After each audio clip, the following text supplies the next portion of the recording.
আপনাদের কি মনে আছে এমটিএফ এর কথা? ওই যে মেটাভার্স ট্রেডিং প্ল্যাটফর্ম নাম দিয়েছিল। ওই এমটিএফই ১১,০০০ কোটি টাকা নিয়ে একদিন হঠাৎ করে চম্পট মানে উধাও হয়ে গিয়েছিল। কি করতো এমটিএফই? এমটিএফই কি করতো? মানুষকে বুঝাইছে যে তারা ইন্টারন্যাশনালি বিভিন্ন সিকিউরিটিজ এ ইনভেস্টমেন্ট করে। এর মধ্যে কি আছে? ধরেন ইন্টারন্যাশনাল যে কারেন্সি ডলার বা অন্যান্য কারেন্সি আছে সেগুলা তারা কেনাবেচা করে। তারপরে তারা কি করে? আপনার ইউএস এর যে শেয়ার মার্কেট সেই শেয়ার মার্কেটে শেয়ারে ইনভেস্ট করে। তারপর তারা ক্রিপ্টোকারেন্সিতে ইনভেস্ট করে। তো সেখানে ওই প্ল্যাটফর্মে ট্রেডিং প্ল্যাটফর্মে আপনার অ্যাকাউন্ট খুলে যে কেউ আপনার এই টাকা ঢুকিয়ে সেখানে ট্রেড করতে পারতো এবং সেখান থেকে গেইন করে অনেকে অনেক টাকার মালিক হইছে। মানে অনেক টাকা বানাইছে। শুরুতে তারা এরকম অনেককে অনেক লাভবান করে। তারপর হঠাৎ করে যখন ইনভেস্টমেন্টটা অনেক বাড়ে, তারপরে চট করে তারা চলে যায়। তো এরকম একটা ঘটনা বেশি দিন আগের না কিন্তু। আমরা তো অনেক কিছু ভুলে যাই আমাদের দেশে। ভুলে গিয়ে আমরা আবার সেই সকল আসলে ওই ফাঁদে পা দেই। ২০৩০ সালের দিকে মেবি ঘটনাটা। তো এমটিএফ এর কথাটা এতদিন পরে কেন বললাম আমি?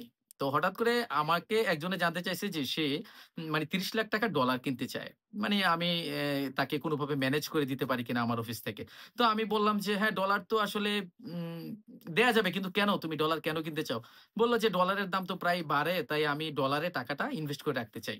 তখন আমার ওই যে এমটিএফ এর কথাটা মনে আসলো। কেন মনে আসলো জানেন? কারণ আপনাকে এটা জানতে হবে যে ইন্টারন্যাশনাল যে কারেন্সি চাইলেই কিন্তু যে কেউ কিনতে বা বেচতে পারে না। এটা কিন্তু আইন দ্বারা পারমিটেড। যেমন বাংলাদেশ ব্যাংকের নিয়ম অনুযায়ী আপনার ব্যাংকগুলোর এডি ব্রাঞ্চ থেকে এই ধরনের ডলার আপনারা কিনতে পারেন। আপনারা ওই দেশের বাইরে যখন যান, তখন পাসপোর্ট নিয়ে এন্ডোর্সমেন্ট করে কিছু ডলার নিয়ে আসেন।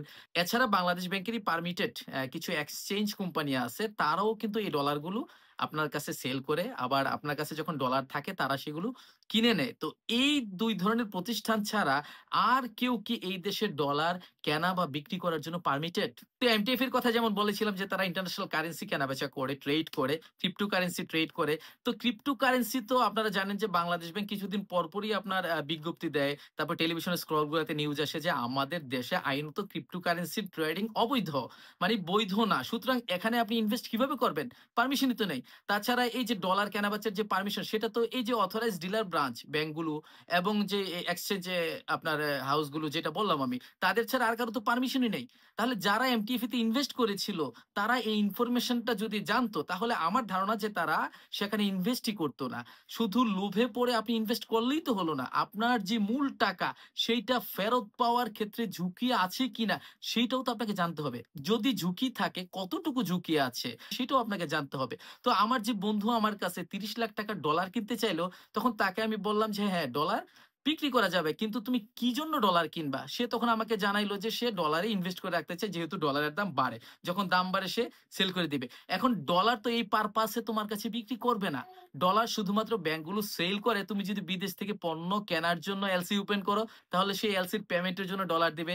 অথবা তুমি যদি ব্যক্তিগত কারণে দেশের বাইরে যাও, তাহলে একটা ক্যালেন্ডার ইয়ারে আমার জানা মতে $১২,০০০ পর্যন্ত তুমি দেশের বাইরে নিতে পারবা। তুমি যদি দেশের বাইরে যেতে চাও, তাহলে তোমার পাসপোর্ট এবং তুমি যে ভিসা পেয়েছো, সেই ভিসা, পাসপোর্ট এবং তুমি যে দেশের বাইরে যাবা যে এয়ার টিকেট কেটেছো বা টিকেট কেটেছো, সেই টিকেটের কপি সহ তুমি যদি ব্যাংকগুলোতে যাও, তাহলে তোমার কাছে ডলার সেল করবে এবং সেই নির্দিষ্ট পরিমাণ ডলার। সুতরাং আপনাদেরকে এই কথাটা বলার উদ্দেশ্য হলো যে আপনারা ডলার কিনে সেটা যদি আপনার কাছে জমা রাখেন সেটা তো আইনত একদিক দিয়ে অবৈধ।